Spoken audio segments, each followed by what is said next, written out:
Scotland is a land of myth and legends. The stories of Scotland have inspired writers, artists, and poets for centuries. Robert Burns and Robert Louis Stevenson both recalled as adults the tales of ghosts, magic, and witches they had heard as children. Here are some of the most terrifying tales of Scottish folklore. The Glaistig is a demon from Scottish mythology, a type of hateful water spirit. It is also known as the Green Maiden and may appear as a beautiful or monstrous woman, a ghostly presence, or as a half-woman and half-goat similar to a faun or a satyr. The lower half of her hybrid form is usually disguised by a long, flowing green robe or dress, and the woman is often described as gray-skinned with long yellow hair. The Glaistig is a type of ghost that appears in legends as both a malign and a benign creature. In her more benign incarnations, the Glaistig is a type of tutelary spirit and protector of cattle and herders. She has also been described in some folklore as watching over children while their mothers milked the cows and fathers watched over their herds. But some stories feature her luring men into her lair by a song or a dance where she would drink their blood. In her incarnation as the Green Maiden, the stories feature her as a restless spirit of a noblewoman who was killed by her servant and concealed inside of a chimney. This version is a mournful spirit whose footsteps forever echo in the hallways of her ancestral home. There are few stories of bloody terror that have gripped the Scottish imagination as Sawney Bean, the leader of a clan of cannibals that supposedly preyed on travelers during the 16th century. According to the legend, Sawney Bean was a rogue and a brute who had taken a woman of similar disposition as a wife and retreated to a coastal cave between Girvan and Ballantrae. There, Sawney sired numerous children who mated amongst each other and produced incestuous offspring.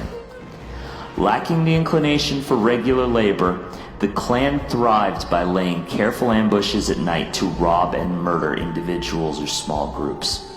The bodies were brought back into the cave where they were dismembered and eaten. Leftovers were pickled in barrels, and discarded body parts would sometimes wash up on the nearby beaches as part of the clan's way of making people think a wild animal was responsible. They hid in the day and hunted at night, so even their closest neighbors had no idea that they were there. When they were eventually discovered, their cave was revealed to be a den of horrors, with human remains displayed on the walls, body parts filled with pickled limbs, and heirlooms stolen from hundreds of victims. The excess of their crime has captured the imagination for generation and provided inspirations for such films as Wes Craven's legendary horror film, The Hills Have Eyes. Bean-nighe, which means washerwoman or laundress in Scottish Gaelic, is a harbinger of death that haunts desolate streams and washes the clothes of those about to die. She is sometimes described as having strange deformities, like a missing eye, elongated teeth, or a cold and clammy skin.